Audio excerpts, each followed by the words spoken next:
पेट की जिद्दी चर्बी। हम सब इससे परेशान रहते हैं, है ना?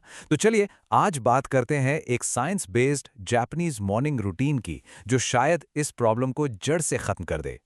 सोचिए, चीनी छोड़ दी, जिम जाना शुरू कर दिया, रात 8 बजे के बाद किचन में ताला लगा दिया, लेकिन पेट की वो चर्बी टस से मस नहीं हो रही।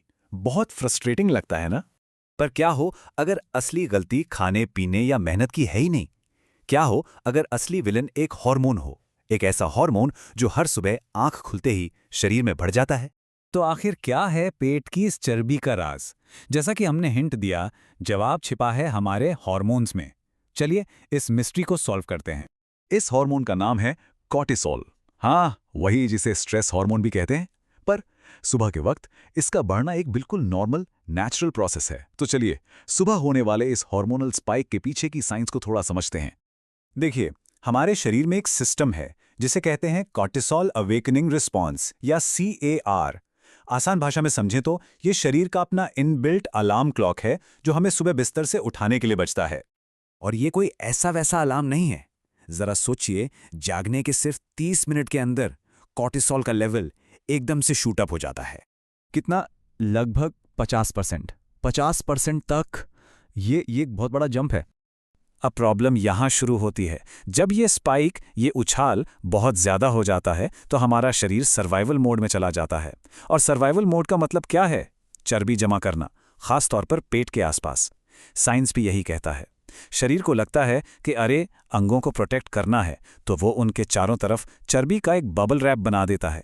इसीलिए ये सिर्फ कैलोरी की लड़ाई नहीं है, ये एक हार्मोनल लड़ाई है। और इसे सिर्फ ज्यादा कसरत करके नहीं जीता जा सकता।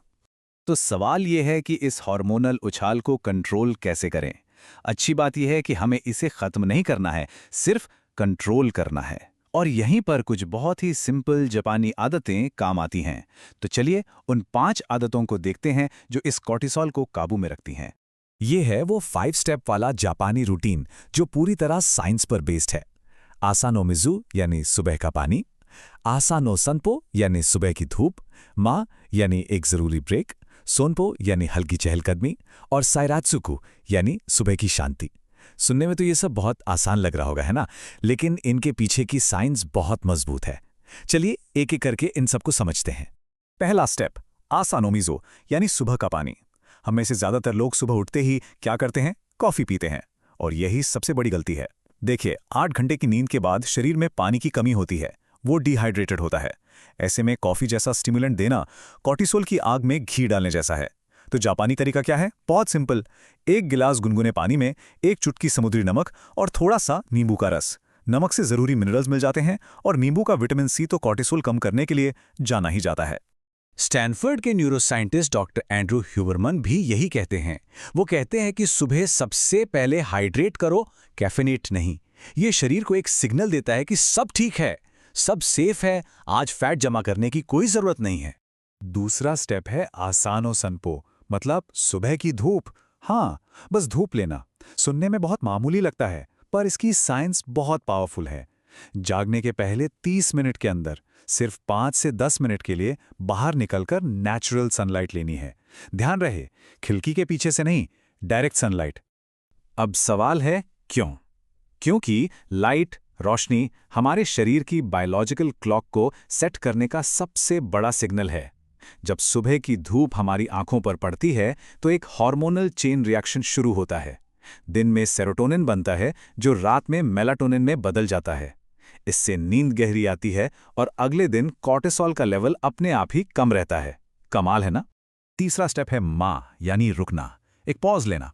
इसका सीधा मतलब है जागने के बाद कम से कम 90 मिनट तक कॉफी को हाथ नहीं लगाना है। क्यों? देखिए, जब हम जागते हैं तो हमारे दिमाग में एडेनोसिन नाम का एक केमिकल होता है जो हमें नींद का एहसास कराता है। शरीर को इसे साफ करने में करीब 90 मिनट लगते हैं। अगर हम जल्दी कॉफी पी लेते हैं तो कैफीन उसे साफ नहीं करता, सिर्फ ब्लॉक कर देता है। फिर दोपहर में जैसी कैफीन का असर खत्म होता है, वो सारा जमा हुआ एडेनोसिन एक साथ अटैक करता है और नतीजा जबरदस्त थकान और स्ट्रेस, जिससे फिर से कॉर्टिसोल बढ़ जाता है। चौथा स्टेप सोनपो, मतलब दौड़ना नहीं है, बस चलना है। हमें हमेशा से यही बताया गया है कि जितनी तगड़ी कसरत उतना ज्यादा फैट बर्न होगा, लेकिन सुबह सुबह ये बात उल्टी पड़ सकती है। जब कॉर्टिसोल पहले से ही पीक पर हो, उस वक्त हाई इंटेंसिटी वर्कआउट करने से स्ट्रेस और बढ़ जाता है। तो जापानी तरीका क्या है? एक हल्की, धीमी सैर। स्टैनफोर्ड की रिसर्चर्स ने पाया है कि जब हम चलते हैं और हमारे आसपास की चीज़ें आंखों के सामने से गुजरती हैं, तो इस विजुअल मूवमेंट को ऑप्टिक फ्लो कहते हैं। और ये हमारे दिमाग के डर और स्ट्रेस सेंटर को सीधा सीधा शांत करता है, जिससे कॉर्टिसोल का लेवल असल में कम होता है। और पांचवां और शायद सबसे जरूरी स्टेप, साइजाकू, यानी शांति, स्थिरता। नियम बहुत सीधा है। दिन के पहले 30 मिनट तक फोन को हाथ नहीं लगाना है। No social media, no news, no work emails, कुछ भी नहीं। वजह? जैसे ही हम अपना फोन देखते हैं, हमारा दिमाग रेस्ट मोड से सीधा रिएक्टिव मोड में चला जाता है। हर नोटिफिकेशन, हर ईमेल स्ट्रेस और कॉर्टिसोल का एक छोटा सा स्पाइक लाता है। हमारा नर्वस सिस्टम रिलैक्स स्टेट से एकदम अलर्ट मोड में आ जाता है। तो दिन की शुरुआत शांति से करनी है, पैनिक से नहीं। तो ये थी वो 5 आदतें। अब सवाल यह है कि इन सबको अपने दिन के पहले घंटे में फिट कैसे किया जाए। चलिए इस नए मॉर्निंग रूटीन को एक साथ जोड़कर देखते हैं। तो ये रहा नया कॉर्टिसोल फ्रेंडली मॉर्निंग रूटीन। सबसे पहले नमक और नींबू वाला पानी, फिर 10 मिनट की सुबह की धूप, कैफीन 90 मिनट के बाद, 20 मिनट की हल्की सैर, और सबसे जरूरी पहले 30 मिनट्स फोन से पूरी तरह दूरी। और सबसे अच्छी बात, इनमें से किसी भी आदत के लिए ना तो पैसे चाहिए, ना ही कोई जिम मेंबरशिप। तो एक बात हमेशा याद रखनी है, पेट की ये जिद्दी चर्बी विल पावर की नहीं, हार्मोन्स की कहानी है। और हार्मोन्स को कंट्रोल करती हैं हमारी आदतें। तो असली सवाल ये है, अपने दिन के पहले घंटे को वापस जीतने के लिए कौन सी आदत अपनाई जाएगी?